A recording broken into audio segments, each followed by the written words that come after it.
Hey Cuddles, are you ready for a little Astrophiles? Oh yeah, today's a special day. We're gonna learn about the zodiac and special properties of the Earth's orbit that leads to astronomical constellations or astrological signs. And Cuddles is here to help today. You might be saying, well, what the heck is the zodiac? Well, let's learn a little bit on Astrophiles. So we are doing today zodiac science with Cuddles, of course. Now, before we get into the zodiac, let's define it. Well, over here in the center of my classroom, I have an inflatable sun. And we're going to pretend that you and I are on Earth. We don't have a lot of pretending to do, Steve, so we just say that we're on Earth. Yeah. But anyways, so we're going to do an orbit about the sun. So you, Cuddles, and I are going to walk around the sun. And as you notice, we are mimicking an orbit. Now, the sun's not moving in my classroom. However, it appears to move from our perspective. You can see it pass through the background images that make up the walls of my classroom. So we've done about 3/4 of an orbit now, or 9 months, and now we're coming up to a full year orbit, and we've returned to where we started. Now, at no time did the sun move. However, because we were moving around the sun, it appeared as if the sun was moving. And it has kind of a neat little historical consequence, because at one time, astronomers, scientists, they really thought that maybe the sun went around the Earth. You know, it was a time with Copernicus and Ptolemy, a whole conflict, the Galileo and conflict with the church, in terms of we're the center of the universe. We had that very, very egotistical view because that's all we knew. And it appeared that the sun would go around us, not us going around the sun. Sorry, I thought he was glancing at me, Steve. but anyways. He's very interested. So let's take a look here. I did a little pre-drawing. I hope you don't mind. This was going to be a little difficult to do on the fly with one arm. But instead of a classroom of walls, what I have here is a classroom of stars. And we have the sun in the middle. And what happens over the course of a year, the Earth makes an orbit.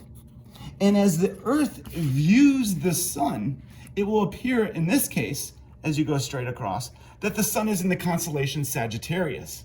But then it will move to Capricorn, and then the sun will appear to be in Aquarius and then Pisces. So over the course of a year, the sun will travel through these constellations. Now, you might recognize some of the names of these constellations, Steve. You recognize any of these? Yeah, I've heard of them. Well, these are the constellations of the zodiac.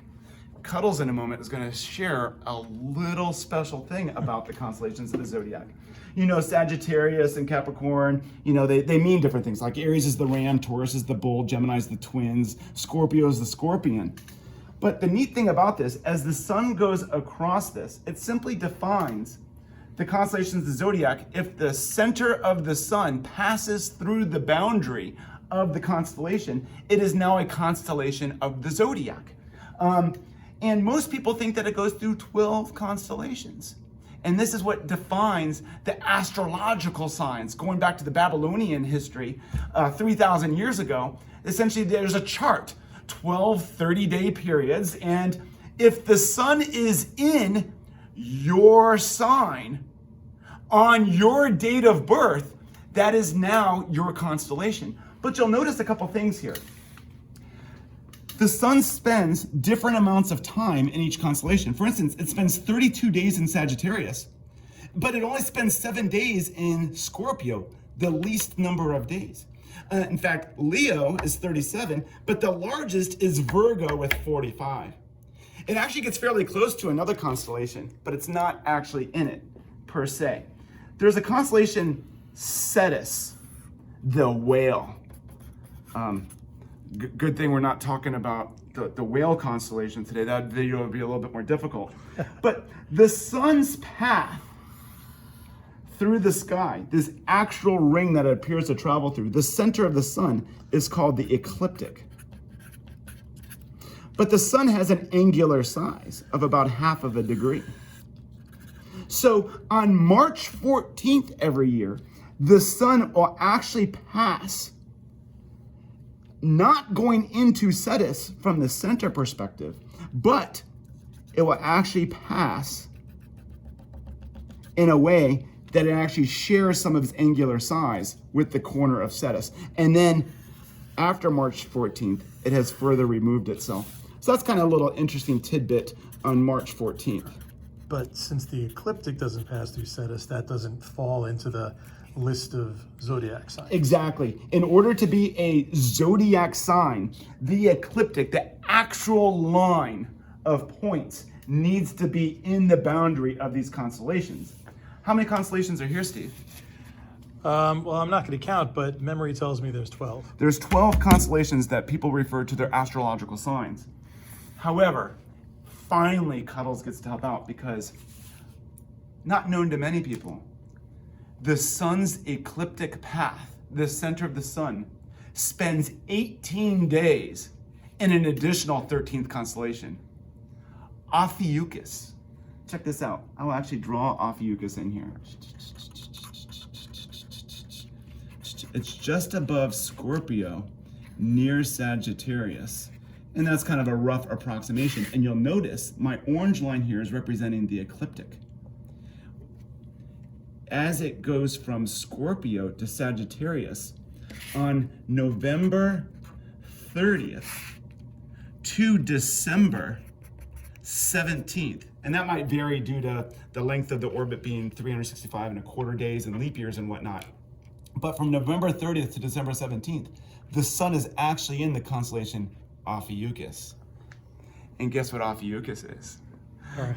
The serpent bearer. Well, it all makes sense now. No, well, it makes even further sense because I and you, Steve, both have something in common.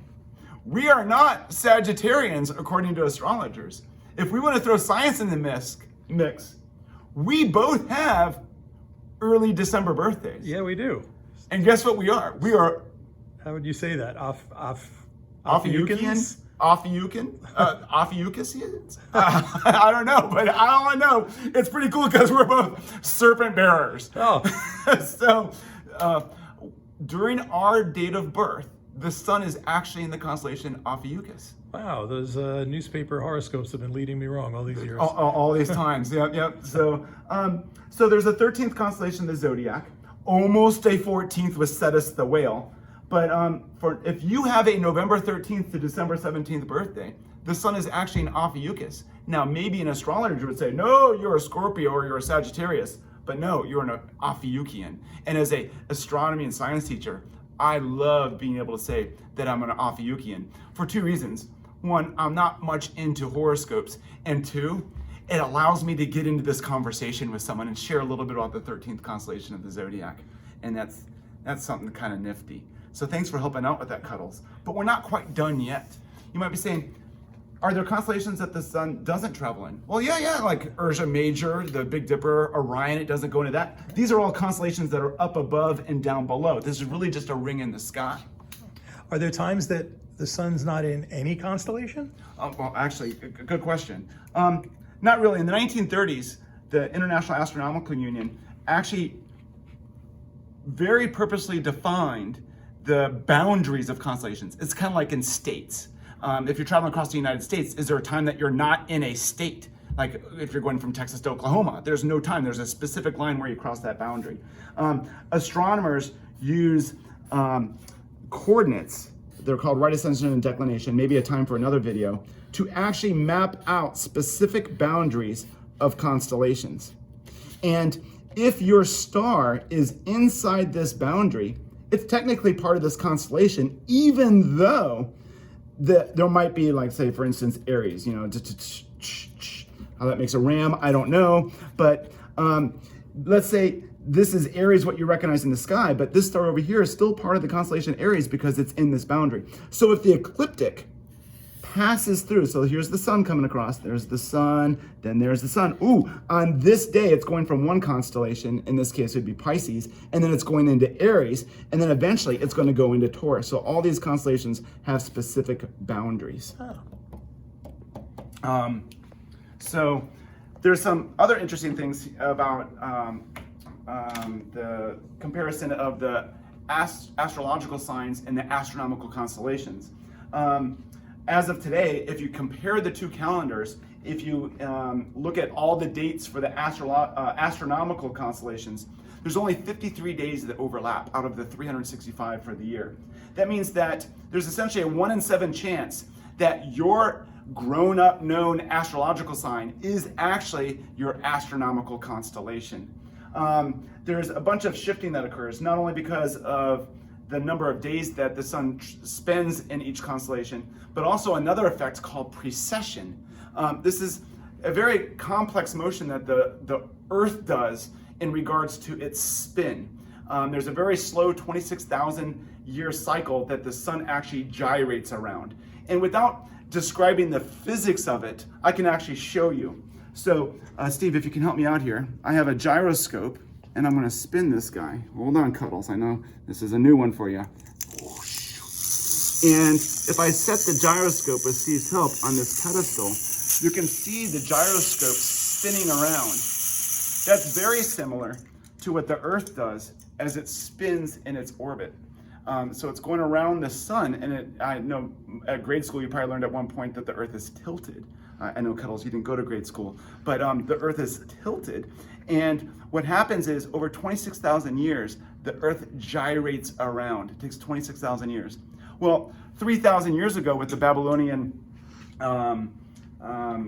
interest in the sky and development of astrology, 3,000 years is actually somewhat significant of the 26,000 year precession cycle. So these constellations have shifted over time. So people born 3,000 years ago probably don't have the same astrological signs as we would today.